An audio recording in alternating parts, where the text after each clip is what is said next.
Cricket इतिहास में श्रीलंका अपने घर में पहला T20 मैच खेल रहा था। यह मैच श्रीलंका के लिए यादगार था, परंतु पठान बंधु के लिए ऐतिहासिक हो गया, क्योंकि इस मैच में सहवाग गंभीर, युवराज रैना और धोनी जैसे धुरंधर धराशायी हो रहे थे, तो वहीं इरफान और यूसुफ, दो भाइयों ने श्रीलंका की लंका को जलाकर खाक कर दिया और बड़े भाई के चलते यूसुफ पठान को 10 गेंदों पर 22 रन बनाने के लिए मैन मैच का अवार्ड दिया गया। मैच की शुरुआत होती है।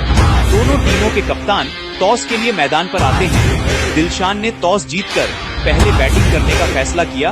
इस फैसले से कप्तान MS धोनी भी खुशी ही थे, क्योंकि उनके पास एक बेहतरीन बॉलिंग अटैक था। दोनों टीमें दिग्गजों से लबालब भरी हुई थी। यदि लंका के पास जयसूर्या का तेज था, तो भारत के पास विस्फोटक वीरेंद्र थे। यदि लंका के पास दिलशान का दिल था, तो भारत का गौतम भी गंभीर था। ऐसे हालात में मैच शुरू होता है। श्रीलंका की तरफ से शरद जयसूर्या और तिलक रत्ने ने दिलशान ने पारी का आगाज किया और जहीर ने पहली गेंद पर जोरदार अपील करा, परंतु अंपायर ने जरा भी दिलचस्पी नहीं दिखाई। लेकिन उस ओवर की आखिरी गेंद पर दिलशान को एक जीवनदार मिल गया। एक आसान सा मौका इरफान पठान ने गवा दिया। उसके बाद दिलशान ने अपना दिल खोलकर चौके लगाना प्रारंभ कर दिया। पहले ईशान शर्मा को, फिर जहीर खान को शानदार चौके लगाए। अब सनज जयसूर्या के बल्ले का किनारा लेकर गेंद चौके के लिए चली जाती है, लेकिन अगले ही ओवर में सूर्या ने अपना हाथ खोला और ईशांत को पहले चौका लगाया। उसके बाद दो बेहद ही शानदार लगाकर इस ओवर से 18 रन निकाल लिए। अब सूर्या की चमक लगातार बढ़ती जा रही थी। श्रीलंका दर्शकों में उत्साह का माहौल छाया था, क्योंकि ये दोनों ही खिलाड़ी अपना आक्रामक रवैया अपना चुके थे। ये दोनों ही खिलाड़ी धोनी की हर चाल को मात दे रहे थे, जहीर के हर तरकस के तीर को चीर रहे थे और देखते देखते स्कोर को 5 ओवर में ही 50 के पार पहुंचा दिया। टीम इंडिया की मुश्किलें लगातार बढ़ती जा रही थी। तभी इरफान ने सूर्या की पारी का अंत कर दिया। सनज जयसूर्या ने 17 गेंदों पर 33 रनों की तेज पारी खेली। अब जहान मुबारक मैदान पर आते हैं। मुबारक ने तह दिल से दिलशान के साथ मिलकर पारी को आगे बढ़ाया। अब 10 ओवर की समाप्ति पर स्कोर 80 रन होता है। उधर दिलशान बड़े शान से चौके लगा रहे थे। धोनी हैरान, हताश, परेशान हो चुके थे।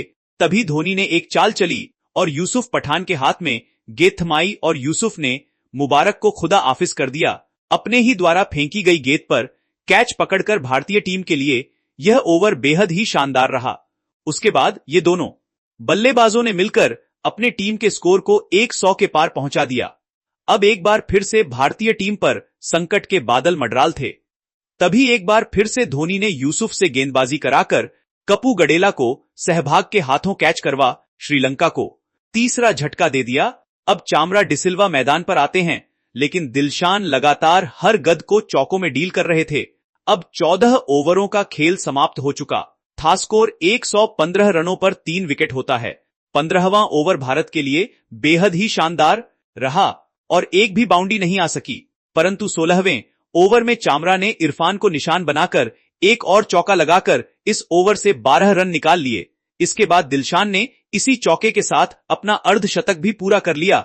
श्रीलंकाई कप्तान द्वारा T20 में लगाया गया यह पहला अर्धशतक था। फिर ईशांत को एक चौका और एक लगाकर स्कोर को भी 150 रनों के पार पहुंचा दिया। साथ में इस ओवर की शुरुआती 5 गेंदों पर 70 रन कोट दिए, लेकिन आखिरी गेंद पर दिलशान आउट हो गए। दिलशान ने महज 47 गेंदों पर 61 रनों की तेज तरार पारी खेली। अब मात्र 3 ओवरों का खेल बाकी था। यहां से श्रीलंका को केवल रनों की तलाश थी और रन कैसे भी आए इस बात से कोई फर्क नहीं पड़ने वाला था। और आखिर में कुछ अच्छे शॉट लगाकर श्रीलंका ने स्कोर को 171 रनों तक पहुंचा दिया। सिल्वा ने 10 गेंदों पर 21 रन बनाए। भारतीय टीम की तरफ से यूसुफ पठान ने 4 ओवर की गेंदबाजी कोटे में 23 रन देकर 2 विकेट झटककर सबसे सफल गेंदबाज रहे। अब भारत को यह मैच जीतने के लिए 120 गेंदों पर 172 रन बनाने थे। अब सहवाग और गंभीर पारी की शुरुआत करने मैदान पर आते हैं। यदि भारत के पास धाकड़ सलामी जोड़ी थी, तो लंका के पास भी लसित मलिंगा की यारक थी और दूसरी पारी की पहली गेंद गंभीर के बल्ले का किनारा लेकर चौके के लिए चली जाती है। दूसरी गेंद पर खराब फील्डिंग ने गौतम गंभीर को एक और चौका दे दिया और फिर आखिरी गेंद पर शानदार शॉट लगाकर इस ओवर में 14 रन कूट दिए। लंका का सबसे बेहतरीन बल्लेबाज बुरी तरह से पीट रहा था। और खास बात यह थी कि यह पारी का पहला ही ओवर था। भारत के लिए यह शानदार शुरुआत थी। अब जो होने वाला था उसकी कल्पना शायद ही किसी ने करा होगा, क्योंकि गंभीर सिंगल लेने के चक्कर में शहबाग जैसे विस्फोटक बल्लेबाज को रन आउट करा देते हैं। इस विकेट के मिलने का यह शोर प्रशंसा सुनिए। Normally they run very well between the wickets, the delight for Sri Lanka dangerous रेंद्र Sehwag has to go. Virender Sehwag ने केवल 1 रन बनाकर पवेलियन चल दिया। अब सुरेश रैना मैदान पर आते हैं, परंतु अब ऐसे गंभीर हालात में गौतम ने भी अपना विकेट गंवा दिया। बड़ा शॉट खेलने का प्रयास भारतीय टीम को एक और झटका दे दिया। 14 रनों पर दोनों ओपनर पवेलियन वापस जा चुके थे। गंभीर ने महज 13 रन बनाया। अब सुरेश रैना का साथ निभाने युवराज सिंह मैदान पर आते हैं और पहली गेंद पर आउट होने से युवराज सिंह बाल बाल बचते हैं। उसके बाद ये दोनों ने मिलकर पारी को आगे बढ़ाया। लगातार 2 झटकों से उभारा। एक तरफ युवराज बड़े शॉट खेल रहे थे, तो वहीं दूसरी तरफ सुरेश रैना सहलाकर चौके बटोर रहे थे। इन दोनों ने मिलकर 5 ओवरों में ही स्कोर को 50 के पार पहुंचा दिया। युवराज रैना की जोड़ी शानदार तरीके से स्कोर बोर्ड को आगे बढ़ाई जा रही थी। यहां पर required run rate current run rate से बेहद ही नीचे जा चुका था, क्योंकि रैना युवराज दोनों लगातार बाउंड्री पर बाउंड्री लगाए जा रहे थे। दोनों का खेलने का अंदाज रवैया आक्रामक ही होता है और यह देखने को भी मिल रहा था। दोनों अपनी प्रतिभा को प्रतिष्ठित कर रहे थे। युवराज तो अपने स्वेग अंदाज में गेंद को हवा में उड़ा रहे थे। रैना भी उनको बीच मैदान धूल चटा रहे थे। रैना तो दौड़ा दौड़ा कर पीट रहे थे। सब कुछ ठीक चल रहा था, परंतु तभी युवराज सिंह आउट हो जाते हैं। युवराज ने 21 गेंदों पर 32 रन बनाए। दुनिया का सिक्सर भारतीय टीम को बीच मतदार में छोड़कर पवेलियन वापस जा रहा था। युवराज के आउट होने के बाद लंका का नंगा नाच प्रशंसा देखिए। चज राजकिंग बक। अब धोनी रैना की जोड़ी कज पर होती है। टीम को 71 गेंदों पर 91 रन बनाने थे। इस जोड़ी पर काफी कुछ जिम्मेदारियां थी टीम को जीत के मंजिल तक पहुंचाने की, और यह काम भी रैना बखूबी निभा रहे थे। परंतु उसी ओवर की आखिरी गेंद पर रैना एक और बड़ा शॉट लगाने के चक्कर में बाउंड्री पर कैच समा बैठे। भारतीय टीम की हालत बद से बदतर होती जा रही थी। अब कुछ ओवरों तक बाउंड्री नहीं आ सकी। इसका दबाव लगातार बढ़ता जा रहा था। तभी दबाव को कम करने के प्रयास में धोनी बोल्ड हो गए। महज 108 रनों पर आधी भारतीय टीम पवेलियन वापस जा चुकी थी। अब वो जडेजा मैदान पर आते हैं, जिनको बल्लेबाजी के लिए ज्यादा जाना नहीं जाता था। अब नए नवेले रोहित शर्मा भी पवेलियन वापस चल दिए। अब 34 गेंदों पर 62 रन बनाने थे। सभी प्रॉपर बल्लेबाज पवेलियन वापस जा चुके थे और जो क्रीज पर थे, यूसुफ पठान ने अब तक महज 1 T20 मैच खेला था, जिसमें से उनका हाईएस्ट स्कोर 15 रन था।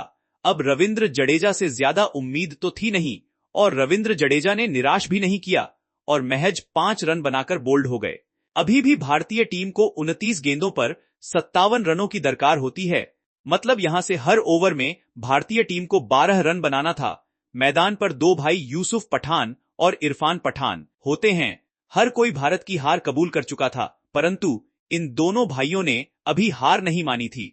अब पहली बार यूसुफ पठान का तांडव पूरी दुनिया ने देखा। यह खुखार खिलाड़ी उनकी गेंदबाजी के छुड़ा रहा। जिस ओवर की पहली गेंद पर विकेट गिरा था, उसकी अगली 5 गेंदों पर पठान ने 17 रन कूट दिए। यह पठान का आतंक ही था कि सभी श्रीलंकाई खिलाड़ी थरथर कांपने लगे। पूरी दुनिया के लिए यह मैच एक ऐतिहासिक बनने के कगार पर खड़ा हो गया। उसके बाद भी यूसुफ पठान की तबाही जारी थी, लेकिन अभी दूसरे भाई इरफान पठान की बारी थी, क्योंकि अब 14 गेंदों पर 24 रनों की दरकार, जहां पर एक तूफानी बारी आनी बाकी थी। अब लसित मलिंगा को इरफान ने आड़े हाथ लिया और एक चौका लगा दिया। हर गेंद के साथ इस मैच का रोमांच बढ़ता जा रहा था। एक बाप के 2 बेटे भारत मां की शान बढ़ा रहे थे। अब 10 गेंदों पर 17 रन बनाने थे। तभी इरफान पठान ने एक शॉर्ट बॉल पर एक फ्लैट मार दिया। हर भारतीय फैंस जश्न में डूब रहा था। इसके अगली गेंद पर दौड़कर 2 रन निकाल लिया।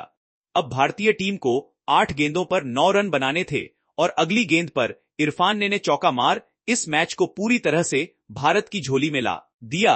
अब आखिरी की 6 गेंदों पर पक्की दरकार थी, लेकिन भारतीय टीम के लिए यह इतना आसान नहीं था, क्योंकि सामने दुनिया का सबसे खुखार गेंदबाज लसित मलिंगा के हाथों में गेंद होती है और इरफान पठान स्ट्राइक पर होते हैं।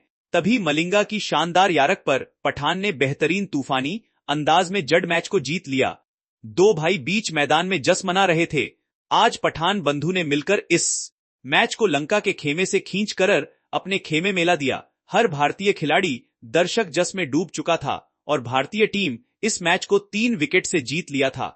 यह पल इन दोनों भाइयों के लिए सुनहरा यादगार ऐतिहासिक पल था, जिसे देख हर किसी की आंखें भर आई। यूसुफ पठान ने 10 गेंदों पर 22 रनों की पारी खेली और साथ में गेंदबाजी के दौरान 2 विकेट भी झटके, और इरफान पठान ने 16 गेंदों पर 33 रनों की तूफानी पारी की मदद से भारतीय टीम को जीत दिला दिया और गेंदबाजी के दौरान भी 1 विकेट लिया था। यूसुफ पठान को इस मैच में मैन द मैच का अवार्ड दिया गया। इन दोनों भाइयों की शानदार प्रदर्शन की वजह से ही भारतीय टीम इस मैच को जीत सकी और यही कारण है कि आज भी इन दोनों भाइयों के लिए ऐतिहासिक पारी के लिए पूरी दुनिया, पूरा भारत इनको सलाम करता है।